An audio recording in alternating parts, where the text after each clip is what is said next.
ఏ ముహూర్తాన Dil Raju FDC చైర్మన్గా అయ్యాడో Allu Arjun issue నెత్తికి చుట్టుకుంది. దాంతో దిల్ రాజు రేవంత్ దిల్లుని కూల్చేయడానికి సినిమా ఇండస్ట్రీ పెద్దలను తీసుకెళ్లి సమావేశం ఏర్పాటు చేశాడు. కానీ రేవంత్ రెడ్డి మాత్రం ఎక్కడా కూల్ కాలేదు.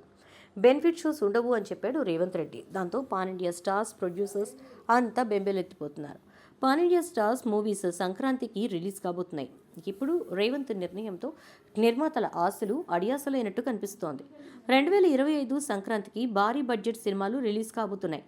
సంక్రాంతికి దిల్ రాజు 3 పెద్ద సినిమాలతో వస్తున్నారు. గేమ్ చేంజర్, సంక్రాంతికి వస్తున్నాం చిత్రాలకు దిల్ రాజు నిర్మాత, అలాగే ఢాకు మహారాజ్ మూవీకి నైజాం డిస్ట్రిబ్యూటర్గా వ్యవహరిస్తున్నారు. ఇక సినీ పెద్దలంతా కలిసి సీఎం రేవంత్ రెడ్డితో భేటీ నిర్వహించారు. కానీ రేవంత్ మాత్రం ఎక్కడ తగ్గేదేలే అన్నట్టుగా తన మాట మీద నిలబడ్డారు. అయితే తెలంగాణలో టికెట్ ధరలు పెరిగే ఛాన్స్ లేదు. ఒకవేళ ఏపీలో టికెట్ రేట్స్ని పవన్ కళ్యాణ్ పెంచితే మాత్రం ఖచ్చితంగా వ్యతిరేకత వస్తుంది. మరి దిల్ రాజు విషయంలో పవన్ కళ్యాణ్ ఎలాంటి నిర్ణయం తీసుకోబోతున్నాడు?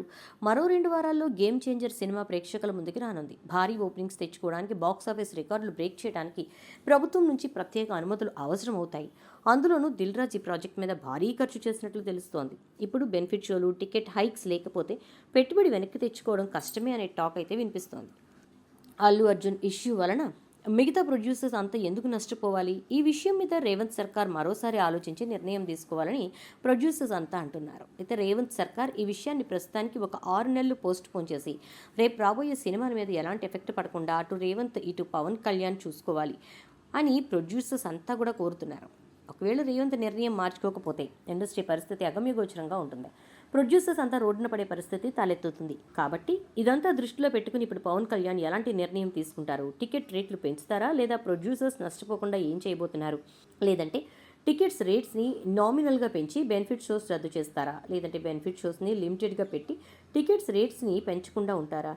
లేదంటే టాలీవుడ్తో మాట్లాడి వాళ్ళ నిర్ణయం ఏంటో తెలుసుకుని ఎవరికి ఎలాంటి సమస్య లేకుండా ఏ నిర్ణయం తీసుకుంటారో వేచి చూడాలి.